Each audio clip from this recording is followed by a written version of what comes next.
Nah, akhirnya selesai juga nih pembahasan tugas dari IPB kita. BTW, ngomong-ngomong, kalian tahu gak sih si Ica cowoknya baru? Tapi dia dipakai AI yang lagi ngetren sekarang nih. Itu loh yang AI Ghibli. Menurut pendapat kalian, penggunaan AI Ghibli ini sekadar inovasi teknologi atau justru pengelanggaran etika dan hak cipta? Ica siapa? Ah, Itu Ica yang siapa? mana? Ica Cello itu enggak sih?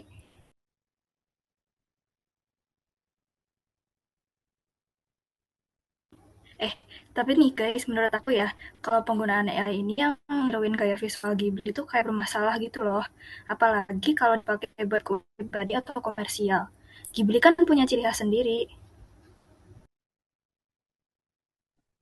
Tapi jangan lupa, itu kan belajar dari data yang beredar di internet dan kebanyakan terbuka secara publik. Kalau udah di ruang publik, bukannya udah bisa dipakai untuk pembelajaran mesin atau orang lain? Itu mah argumen yang sering dipakai, tapi sebenarnya nggak sesederhana itu.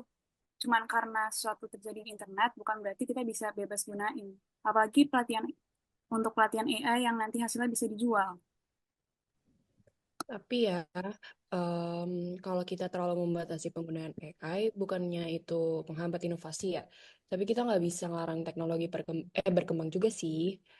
Cuman kan takutnya bakal menyinggung kreativitas tradisional. Ntar dulu Dira, masalahnya bukan tentang ngelarang teknologi, tapi soal di mana teknologi itu digunain. Bayangin deh, kalau kamu jadi seniman, terus karya kamu ditiru AI tanpa izin. Jujur aku juga setuju sih sama Kanaya. Ya, kayak bukan ini soal teknologi doang, kayak tapi soal penghargaan terhadap pencipta, etika dan hak cipta itu dibuat bukan untuk membatasi, tapi untuk melindungi. Tanpa perlindungan, seniman bisa dirugikan secara masif. Tapi justru AI bisa jadi alat bantu juga kan? Banyak seniman yang pakai AI untuk inspirasi atau mempercepat proses kreatif. Dibeli sendiri nggak selamanya nolak teknologi kan? Kenapa kita harus protek? Tapi beda loh antara terinspirasi sama meniru secara mentah-mentah. AI Ghibli itu kan banyak banget yang langsung niru gaya Hayao Miyazaki yang nyiptain secara utuh tanpa konteks, tanpa narasi dan tanpa izin. Itu bukan inspirasi, tapi itu eksploitasi. Tapi apa itu salah pengguna atau pembuat AI-nya nih? Harusnya peraturan yang ditegakkan, bukan menyalahkan teknologinya. Ya, makanya itu kita juga butuh peraturan yang lebih jelas. Sekarang aja ini hukumnya belum mampu menjangkau ranah AI. Ada banyak area yang harus diatur ulang sama peraturan-peraturan. Dan itu harus ngelibatin seniman aslinya, maka perlu suara dalam pembuatan proses kebijakan, bukan cuma perusahaan teknologi aja.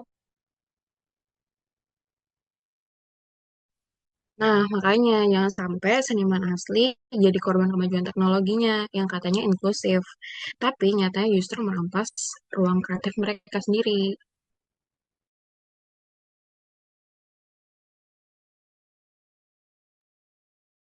Ini kalau dari pendapat kalian nih, intinya kita semua sepakat kalau AI itu punya potensi yang besar, tapi juga risiko yang besar. Contohnya etika, hak cipta, dan keadilan kreatif yang harus dijaga seiring dengan kemajuan teknologi. Jadi harus ada dan bersama baik dari pengguna dan pengembang. Gimana guys? Setuju nggak? Setuju nggak? Setuju Setuju. sih. Masih harus setuju. Setuju, Ya setuju. udah, kalau gitu kita end aja nggak sih meet-nya? Kita doain aja biar si Ica langgeng sama cowok AI-nya. Aku izin live ya guys. Ya Aku nih, aku juga ya, juga izin. guys. Makasih nih untuk diskusinya hari ini.